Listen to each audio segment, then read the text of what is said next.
사람이 땅 위에 번성하기 시작할 때에 그들에게서 딸들이 나니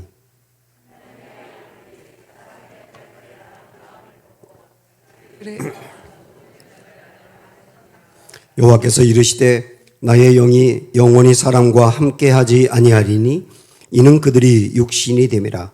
그러나 그들의 날은 120년이 되리라 하시니라.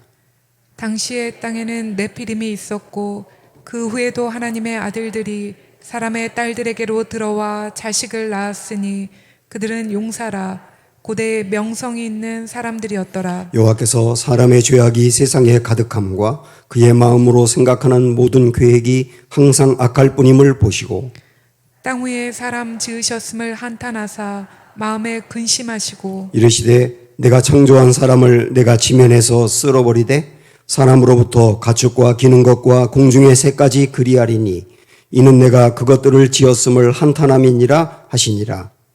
그러나 노아는 여호와께 은혜를 입었더라. 아멘. 어떤 교우께서 제게 이런 질문을 했습니다. 하나님은 전지전능하신가요? 전지전능하다면 지옥을 막을 수는 없나요? 전지전능하지 않다면 신이라는 존재가 맞나요? 이런 질문이었습니다. 당연히 하나님은 전지전능하시죠. 하나님이 전지전능하지 않다면 하나님일 수가 없고 우리는 그분을 믿을 이유가 없습니다. 그런데 이 질문에 하나님이 전지전능하다면 왜 지옥으로 가는 것을 막지 못하는가? 이런 질문이었는데요. 하나님은 전능하지 않아서 지옥으로 가는 것을 막지 못하는 게 아닙니다. 오히려 하나님은 천국을 만드신 것처럼 지옥도 만드셨어요. 그래서 어떤 사람은 천국으로 어떤 사람은 지옥으로 가게 하십니다. 그러면 아니 하나님이 사랑의 하나님이시라고 알고 있는데 어떻게 사랑의 하나님이 사람을 지옥으로 보낼 수가 있느냐? 굉장히 기분 나빠하거든요. 그러나 하나님은 우리가 기분 좋은 일은 하시고 우리가 싫어하는 일을 안 하시는 분이 아니에요. 우리 하나님은 지옥으로 보내시기도 하는 분입니다. 다르게 말한다면 심판하는 분이라 그 얘기죠. 만약에 심판이 없다고 생각을 해보십시오. 심판이 없다면 어떻게 될까요? 로마서 1장 24절 이후에 보면 하나님께서 사람들을 통제하지 않고 자기 마음대로 하도록 내버려 두셨다고 나오거든요. 하도 많은 죄를 지으니까 그래 너희 마음대로 해봐 라고 놔두었는데 사람의 결정대로 사람의 뜻대로 사람의 노력으로 이 세상을 아름답게 만들었을까요? 거기에 보면 하나님이 사람들을 내버려 둔 결과가 이렇다고 나옵니다.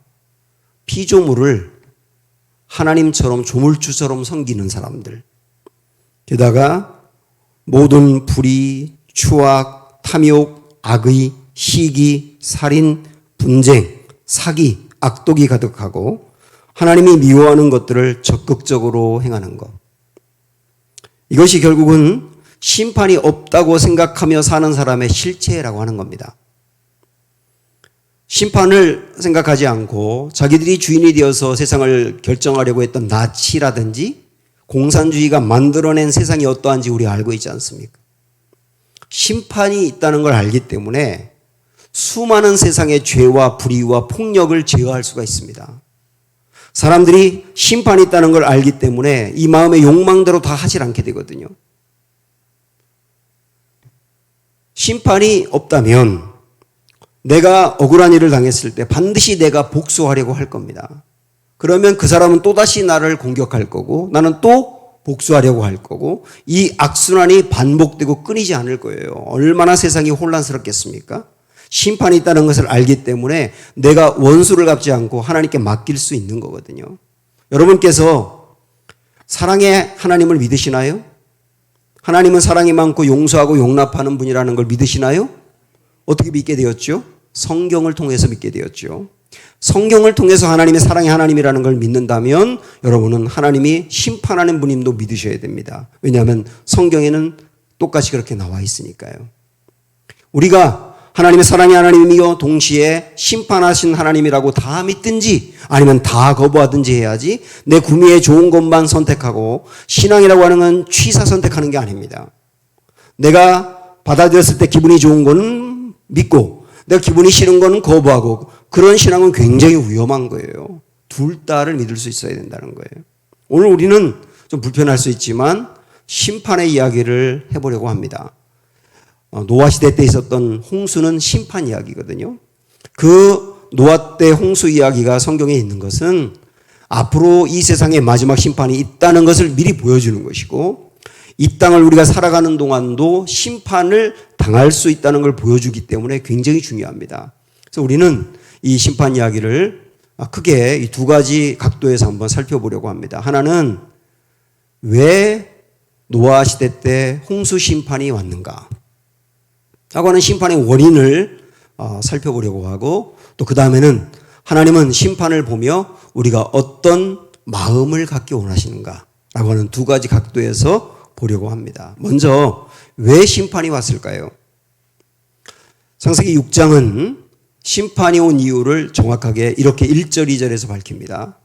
사람이 땅 위에 번성하기 시작할 때에 그들에게서 딸들이 나니 하나님의 아들들이 사람의 딸들의 아름다움을 보고 자기들이 좋아하는 모든 여자를 아내로 삼았다. 이렇게 출발합니다. 여기에 하나님의 아들들과 사람의 딸들이라고 나와 있는데 이들이 과연 누군지 정확하게 성경에서 보여주지 않지만 거의 모든 목회자와 신학자 그리고 전통적으로 95% 정도는 이 하나님의 아들들과 사람의 딸들을 이렇게 받아들이고 있습니다. 저도 마찬가지고요. 지난번에 우리가 본 것처럼 가인이 동생 아벨을 죽이고 난 다음에 하나님에게서 떠납니다. 그리고 나서 가인 나름대로 자기의 세상을 만들어가요. 열심히 노력을 해서 성도 짓고 그리고 후손도 이어가는데 그렇게 가인의 뒤를 이어서 쭉 나아가는 이들을 가인 계열이라고 말합니다. 이 가인 계열은 자기가 하나님이고 자기가 메시아고 자기가 히어로가 되어서 자기의 세상을 얼마든지 만들어갈 수 있다. 하나님과 전혀 상관이 없는 사람들이거든요. 그들이 이 1절에서 사람의 딸들이라고 표현이 되고 있는 거예요. 하나님은 아벨이 죽고 난 다음에 셋이라고 하는 아들을 주십니다. 그리고 그 셋으로부터 후예들이 생기게 되는데 성경에 보면 그들은 여호와의 이름을 불렀다고 나와요. 여호와의 이름을 불렀다는 말은 여호와를 왕으로 삼고 주인으로 삼고 여호와의 통제 안에서 살아가는 하나님의 사람들이었다는 뜻이에요. 이들이 6장에서는 하나님의 아들들이라고 표현이 되고 있는 겁니다. 문제는 뭐냐?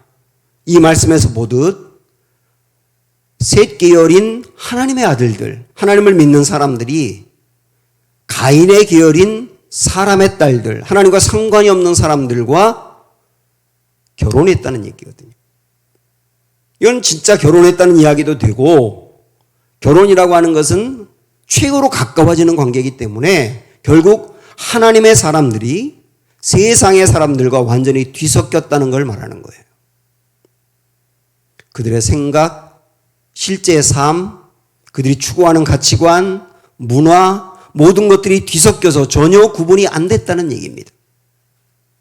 그래서 세상에 가인의 계열에 해당되는 사람들의 죄가 너무나 극심해서 홍수 심판이 온 게 아니라 하나님의 사람들이 세상의 사람들과 뒤섞여서 만들어간 세상 때문에 홍수 심판이 왔다. 그렇게 일단 이해를 해야 됩니다.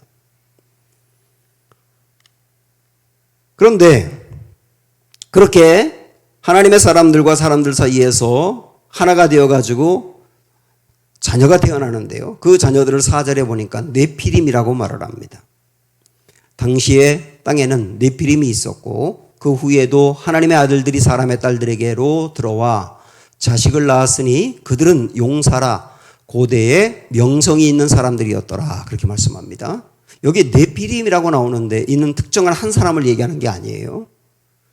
민수기 13장에 보면 여러분 아낙자손이라고 기골이 장대한 거인들 있잖아요. 그 아낙자손이 네피림의 후예라고 나옵니다. 그러니까 이 네피림은 굉장히 육체적으로도 아주 거대했던 사람들이었던 것으로 보이고 그들이 이 말씀에서 보듯 용사라고 그랬고 고대에 명성이 있는 사람들이라 그랬는데 그들이 세상을 지배하고 다스려간 사람들이란 뜻입니다. 강력한 힘을 갖고 능력을 갖고 세상을 자기들의 마음대로 이끌어간 사람들이 네피림이란 얘기예요. 그러니까 이렇게 하나님의 사람과 세상의 사람의 딸들이 뒤섞여서 섞임으로 인하여 만들어간 세상, 그게 홍수의 원인이었다는 겁니다. 그래서 오늘 여러분 가지고 있는 성경 5절을 보시면 마음으로 생각하는 모든 계획이 항상 악할 뿐이었다 이렇게 말씀하고 있죠. 이때 당시에 사람들이 생각이 이랬다는 겁니다. 12절에 보면 하나님이 보실 때 땅에서 모든 혈육 있는 자의 행위가 다 부패했다 이렇게 나옵니다. 이걸 보면서 이때 당시에 사람들이 죄가 얼마나 극심했는지를 헤아려 볼 수 있는데, 그러면 우리가 여기서 좀 끝내지 말고 조금 더 구체적으로, 그러면 이때 당시 노아 시대 때 사람들의 부패가 얼마나 극심했길래 심판받을 정도였느냐, 거기까지 한번 봐야 되잖아요. 성경의 곳곳에서 그때 모습이 어떠했는지를 보여주고 있습니다. 자, 먼저 누가복음 17장에 보면 우리 예수님께서 마지막 때, 우리 예수님이 오시는 마지막 때의 모습이 노아의 때와 그 다음에 소돔과 고모라가 망한 롯의 때와 같을 거라고 말씀하거든요. 우리 그 말씀 한번 먼저 보실까요?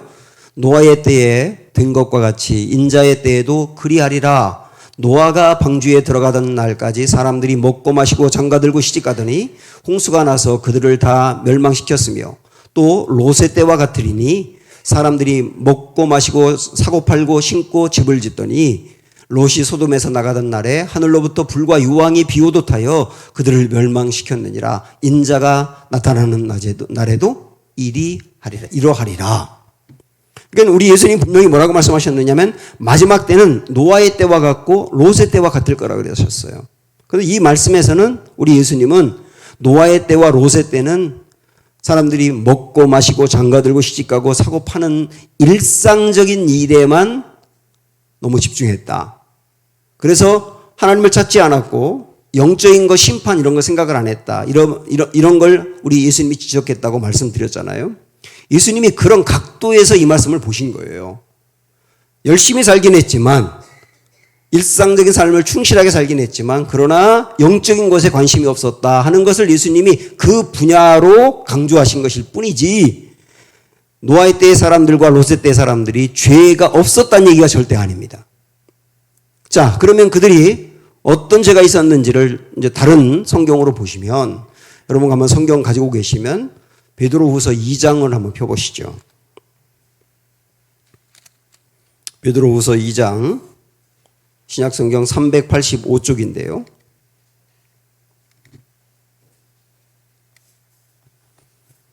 자, 여기 2장의 2절을 보시면 베드로후서의 말씀을 받고 있는 사람들이 그때 당시에 어떤 죄를 짓고 있는지를 이야기해요. 2절 보면 뭐라고 말했냐면 여럿이 그들의 호색하는 것을 따르리니 그랬거든요.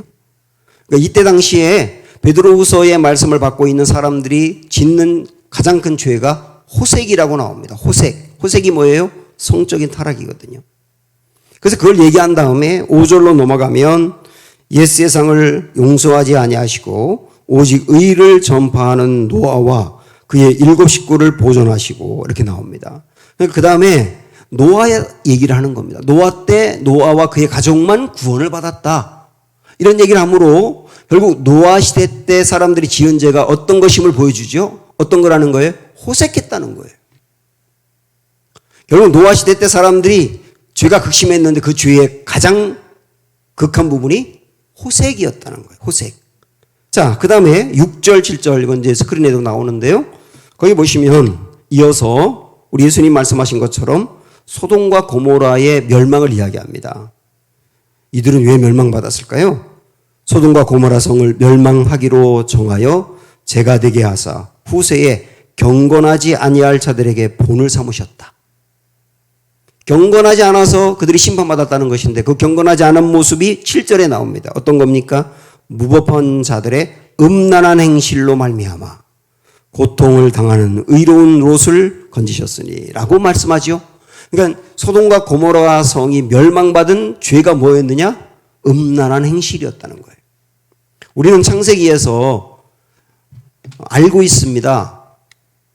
하나님의 천사들이 남자의 모습을 하고 롯의 집을 찾아갔어요. 소돔에 살고 있는 남자의 모습으로, 남자 사람의 모습으로 찾아갔다고요. 그때 소돔성의 다른 남자들이 낯선 남자가 온 것을 보고 눈이 동그래져 가지고 침을 질질 흘리면서 껄떡거리고 와가지고 그 남자들 내놓으라는 거예요. 그 낯선 남자들 내놓으라고 요구하는 사람이 누구냐면 남자들이라고요. 그러면서 강압적으로 그 남자들을 성폭행하려고 합니다. 이게 소돔과 고모라 성의 죄였던 겁니다. 그러니까 음란한 행실이라고 하는 것은 구체적으로 말하면 동성애였던 거예요. 강압적으로 동성애를 하려고 하는 그 모습들. 이게 소돔과 고모라의 가장 극심한 죄였다는 겁니다.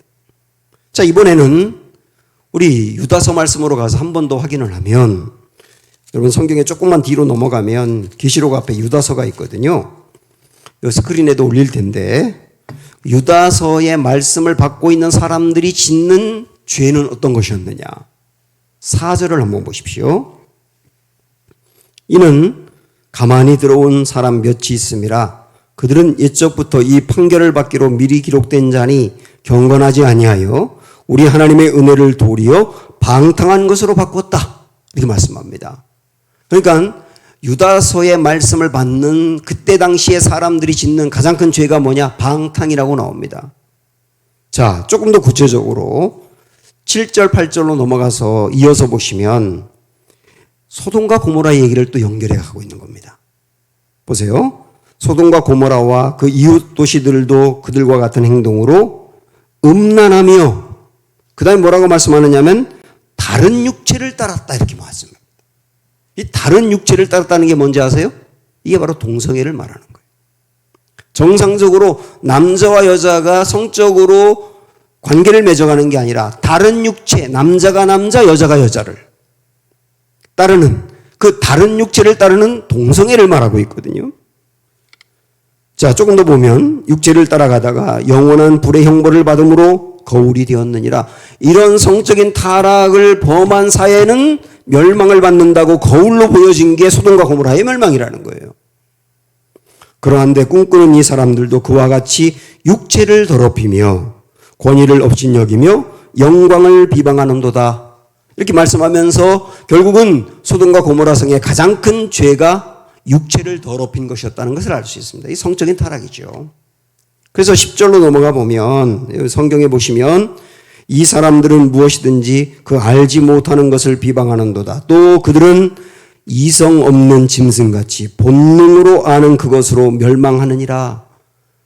사람들이 어땠다는 거예요? 이성 없는 짐승처럼 본능을 추구하며 살았다는 겁니다. 이게 바로 성적인 타락을 말하는 것이죠. 자, 여기 보세요.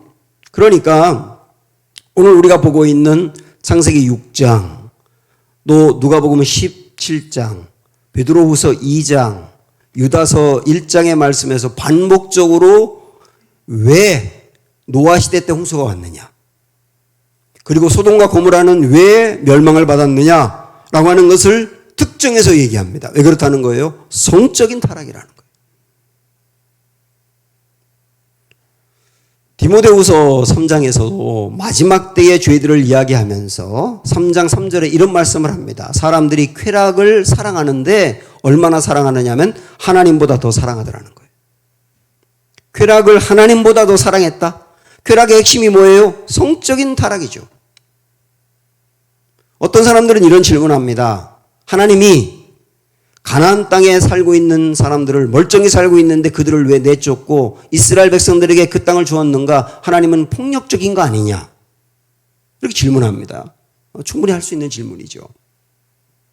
그런데요, 레위기 18장을 여러분 집에서 한번 읽어보십시오.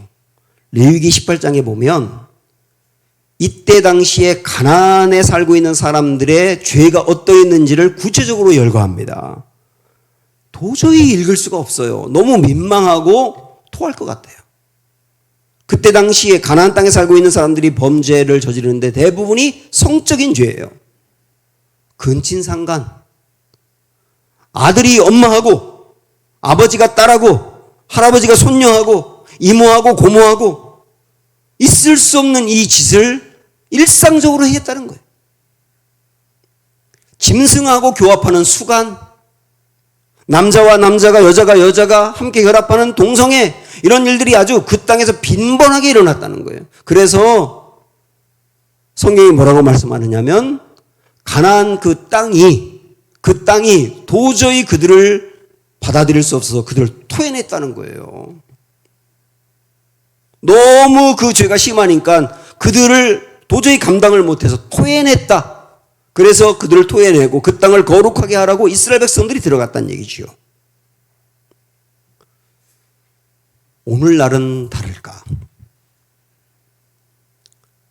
모든 성관계는 부부간에만 이루어질 수 있도록 하나님 만드셨어요. 결혼을 넘어서 하는 모든 성관계는 타락이고 죄고 심판입니다. 그런데 오늘날 이런 이야기를 강단에서도 말하기가 어려워요. 딴 세상 이야기하는 것처럼 보이니까. 혼전 성관계 하나님이 싫어한다는 것을 이야기하면 요즘 저런 목사님도 있네 이런단 말이죠. 미국의 한 도서관의 책 중에 이런 얘기가 있다고 합니다. 실제 도서관에서 어린아이들이 보는 책이에요.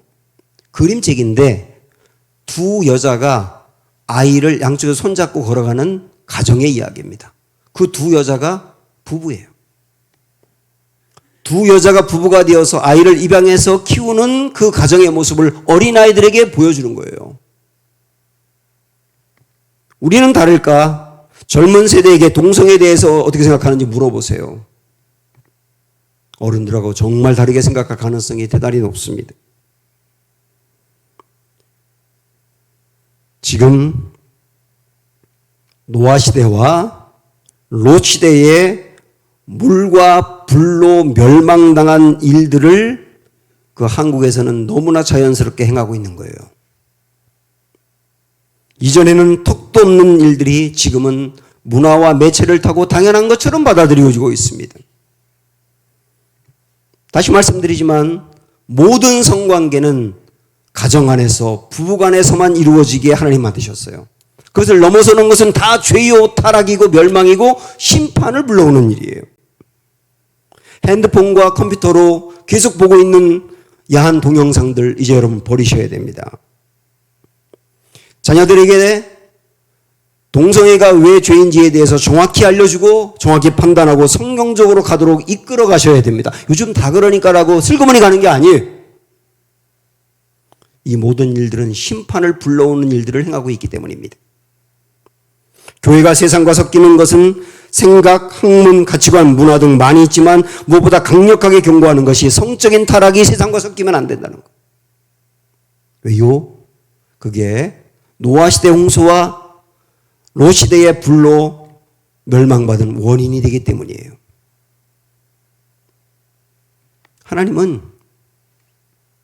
사람들이 행하고 있는 그 일상적으로 행하고 있는 그 엄청난 타락과 부패를 보시면서 어떤 마음을 가지셨느냐면 5절 6절을 한번 보실까요? 여호와께서 사람의 죄악이 세상에 가득함과 그의 마음으로 생각하는 모든 계획이 항상 악할 뿐임을 보시고 땅 위에 사람 지으셨음을 한탄하사 마음에 근심하시고라고 되어 있습니다. 이 근심이라고 하는 단어가 히브리어로 아차부라고 하는 단어인데요. 가슴을 도려내는 아픔이에요. 우리들 중에서도 사랑하는 가족을 먼저 보낸다거나 내 자녀들이 정말 악한 일을 행하는 걸 보면서 부모의 가슴이 도려지는 것 같은 아픔이 있을 때가 있잖아요. 우리 하나님이 노아 시대 때 사람들을 보면서 이 아픔을 가지셨다는 거예요. 하나님의 가슴을 도려내는 것 같은 아픔이었다는 거죠. 이 시대 세상이 범하고 있는 죄들을 보면서 성도들이 세상과 섞여서 동일하게 따라가고 있는 죄들을 보면서 우리 하나님이 갖고 있는 마음은 아차부, 가슴을 도려내는 것 같은 아픔이라는 거예요. 우리가 이런 죄에서 벗어날 수 있는 중요한 길 중에 하나는 하나님의 이 마음을 아는 거예요. 내가 아주 쉽게 행하고 있는 이런 일들이 이 시대의 성도들도 행하고 있는 이 일들이 하나님의 가슴을 도려내는 것처럼 아프게 함께 하는 일이구나라고 하는 걸 깨닫는 거예요. 자녀들이 자기들 때문에 엄마 아빠가 정말로 아파한다는 것을 깨달을 때 드디어 고치는 것처럼 성령님이 우리 마음에 하나님의 아차부를 깨닫게 해주시길 원합니다. 이런 부패를 반드시 끊어야 될 또 하나의 이유가 있어요. 3절을 보시면 여호와께서 이르시되 나의 영이 영원히 사람과 함께하지 아니하리니 이는 그들이 육체가 됨이라. 육신이 됨이라. 육신이 되었다는 말은 앞에서 그동안에 말씀드렸던 것처럼 사람들이 성적으로 어마어마하게 타락한 것. 그런 부패와 죄들이 있는 곳에 우리 주님 뭐라고 말씀하세요? 나의 영이 영원히 함께하지 않겠다는 거예요. 우리 하나님은 사랑의 주님이시지만 동시에 어둠이 있는 곳에 함께하지 않는 분입니다. 그래서 우리 인생에 하나님이 함께하지 않는 것 같고 하나님의 임재가 없는 것 같은 이유가 뭔지 아십니까? 가장 중요한 이유는 죄 때문이에요. 하나님이 싫어하는 죄를 지어보고 기도해 보세요. 거기 하나님 함께하는 것을 느낄 수 있는가? 반대로 하나님이 기뻐하는 일을 행하고 기도해 보세요. 하나님이 함께함을 느낄 수 있잖아요. 꼭 기억하세요. 이런 죄가 있는 곳에 하나님은 영원히 함께하지 않는다는 것. 뿐만 아니라 7절을 보시면 이르시되 내가 창조한 사람을 내가 지면에서 쓸어버리되 사람으로부터 가축과 기는 것과 공중의 새까지 그리하리니 이는 내가 그것들을 지었음을 한탄함이니라 하시니라. 급기야 하나님이 이런 이 죄들을 보면서 안 되겠다. 도저히 안 되겠다. 이제는 지면에서 이들을 쓸어버려야 되겠다라고 심판을 결정하신 일입니다. 죄에는 심판이 있다는 뜻이에요. 하나님은 슬그머니 지나가지 않습니다. 죄가 있는 곳은 반드시 심판이 있어요. 죄가 있는 곳에 심판이 있다는 명백한 증거는 예수님의 십자가입니다. 예수님이 왜 십자가에서 돌아가셨겠어요? 죄가 있는 곳에 심판이 있는 이유 때문이죠. 그래서 그 심판을 주님이 대신 당하신 거죠. 만약에 죄가 있어도 슬그머니 지나가도 된다면 예수님이 굳이 십자가에 돌아가실 이유가 없잖아요. 죄가 있는 곳에 반드시 심판이 있다는 명백한 증거, 십자가예요. 그래서 우리는 알아야 돼요. 하나님이 싫어하는 이런 부패한 일들이 지속될 때 심판이 있다는 거.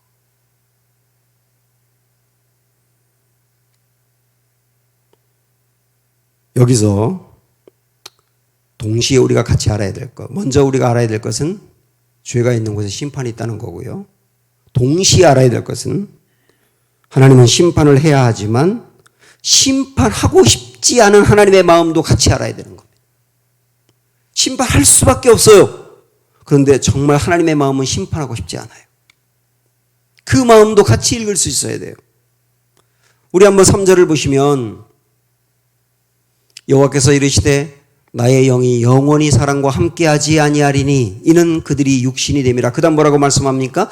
그러나 그들의 날은 120년이 되리라 하시니라. 이 부분입니다. 어떤 사람들은 오해를 해서 여기 그들의 날이 120년이 된다고 하는 게 하나님께서 홍수 이후에 사람의 수명을 120년까지로 규정했다고 이해하더라고요. 그렇지 않습니다. 만약에 홍수 이후에 사람의 수명이 120년이 끝이라고 한다면 노아는 홍수 이후에 300년을 더 살았고 아브라함은 175세까지 산 것을 어떻게 해석하시겠어요?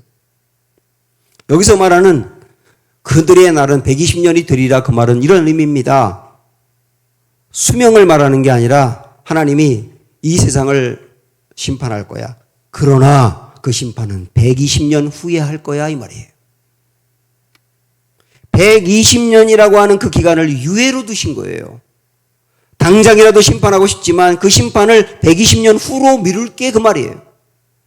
하나님은 왜 120년 후로 미루실까요? 돌아오라는 거죠. 내 진짜 마음은 심판이 아니야. 심판이 있다는 것을 너희가 알고 꼭 돌아와서 회개하고 달라지고 변화되기를 원하는 게 내 마음이야.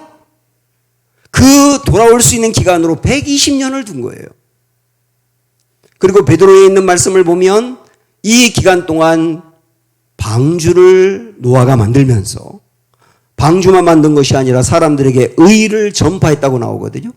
그 말은 사람들에게 우리 하나님의 마음을 알고 지금이라도 돌아오세요, 돌아오세요. 당신 돌아와야 돼요 라고 계속 증거했다는 겁니다. 이게 하나님의 마음인 거예요. 급기야 120년이 지나서 방주가 완성이 됐어요. 하나님은 노아와 그의 가족들과 짐승들 암소 한 쌍씩 방주로 다 들여보냈습니다. 그런데 이제 비가 내려야 되거든요. 방주로 다 들어갈 사람 들어갔으니까. 그런데 성경에 보면 하나님께서 7일 동안 비를 내리지 않으셨다고 나와요. 7일. 이 7일은 왜 그런가? 왜 그렇겠어요? 하나님이 방주의 문을 열어놓고 지금이라도 와. 지금도 늦지 않았어. 지금도 새로운 삶을 살 수 있는 기회가 주어졌어. 지금이라도 방주로 들어와. 문을 활짝 열어놓고 사람들 기다린 기간이 7일인 거죠. 여기서 여러분 하나님의 마음을 읽을 수 있어야 되죠. 심판하는 게 마땅하지만 심판하고 싶지 아니하는, 오히려 구원하고 싶어하는 하나님의 마음이에요. 이거를 그대로 보여주는 것이거든요.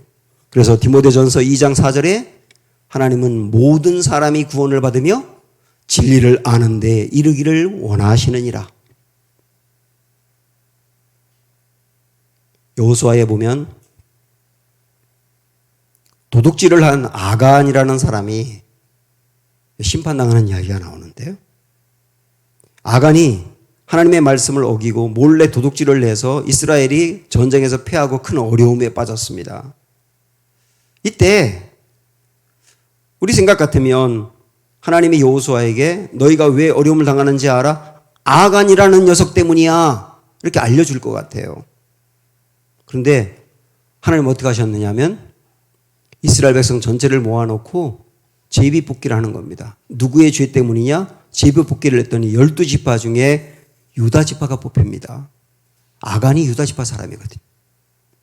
이번엔 유다지파만 모아놓고 또 제비를 뽑았더니 세라 족속이 뽑혀요. 아간이 세라 족속 사람이거든요. 또 그 다음에 제비를 뽑았더니 삽디 가문이 뽑힙니다. 아간이 삽디 가문이거든요. 그리고서 그 다음에 뽑았을 때 아간이 뽑힌 거예요. 그리고 잘 생각을 해보세요. 처음부터 아간을 그냥 골라내서 심판하면 되는데 왜 하나님은 4번에 걸쳐서 제비 뽑기를 하시면서 오랜 기간 동안 지나가게 할까? 아간을 부르시는 거죠. 점점점 유다지파, 세라족속, 삽디 가문 이렇게 좁혀올 때 아간이 자기에게 좁혀오는 것을 보면서 질투하며 내가 죄를 지었다고 고백하기를 원하시는 거죠. 그럼 하나님은 아간을 심판하는 게 목적이 아니라 그를 돌이켜 기회를 주고 싶은 거예요. 이게 주님의 마음입니다. 심판이 목적이 아니라 정말 구원하는 게 주님의 마음이다.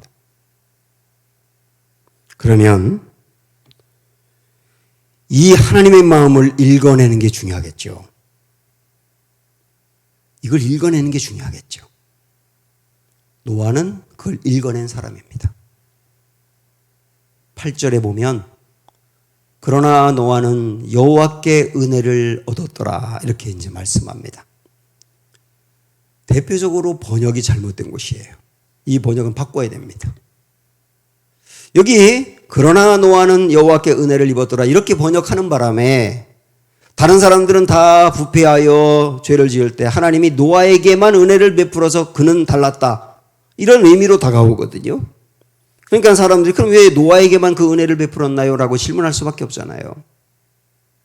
이 8절의 정확한 번역은 원문대로 하든 그 다음에 원문을 바르게 번역한 게 영어 성경인데 영어 성경으로 보든 이렇게 번역해야 됩니다. NIV 영어 성경 제가 영어가 짧은데도 해석이 대번되더라고요. 자, 영어 성경을 먼저 보면 but 그러나 노아는 found 찾았다는 겁니다. 뭘 찾았느냐? favor가 호의, 은혜 그런 뜻이잖아요. 은혜를 찾았답니다. 어떤 은혜냐? in the eyes. 눈에 있는 은혜를 찾았대요. 누구의 눈에? of the Lord. 하나님의 눈에 있는 은혜를 찾았다요. 이게 정확한 번역이죠. 여러분 성경 이렇게 써놓으시면 좋겠어요. 노아는 하나님의 눈에 있는 은혜를 찾았다. 이렇게 번역을 해야 맞는 이게 무슨 말입니까? 하나님이 노아에게 내가 이 세상을 보니까 도저히 안 되겠다. 그래서 쓰고 계시죠? 영어까지 쓰려면 오래 걸릴 텐데 우리말로만 써놓고 절 보세요. 하나님이 노아에게 도저히 안 되겠다. 내가 이 세상을 심판해야 되겠다. 그런데 그의 눈빛은, 하나님의 눈빛은 심판하고 싶지가 않아요. 원래 눈빛이라고 하는 것은 마음을 담아내는 곳이잖아요. 그래서 노아가 하나님의 눈빛을 찾았는데 그 눈빛에서는 심판이 아니라 구원해내고 싶어하는 마음인 거예요. 야, 이 세상을 보면 하나님의 사람들이 섞여서 저지르고 있는 죄악들을 보면 내가 대번이라도 심판하는 게 맞지만 그러나 나는 이들을 포기하고 싶지가 않아. 이들도 건져내고 싶어. 이들도 구원받았으면 좋겠어 하는 하나님의 그 마음이 눈빛에서 표현되었는데 그 눈빛을 노아는 찾았다는 거예요. 그래서 방주를 정신없이 만들 수 있었던 거죠. 방주는 심판받아야 될 사람들이 구원받을 수 있는 유일한 길이니까 이 방주를 하나님 만드는 대로 만들어야 여기에 들어와서 사람들이 구원받을 수 있어요. 이게 하나님의 뜻이니까. 그러면서 방주를 만들 수 있었던 거예요. 이 하나님의 은혜의 눈빛을 찾는 사람, 그가 노아였던 거죠. 베드로가 예수님을 모른다고 부인을 했지 않습니까? 그런데 모른다고 부인했을 때 예수님께서 이렇게 돌이켜서 베드로와 눈이 마주쳤어요. 그 눈빛을 베드로가 본 거죠. 어떤 눈빛이겠습니까? 증오의 눈빛이 아니라 네가 연약해서 그렇게 넘어졌구나. 그러나 네가 돌이켜서 달라지길 원해.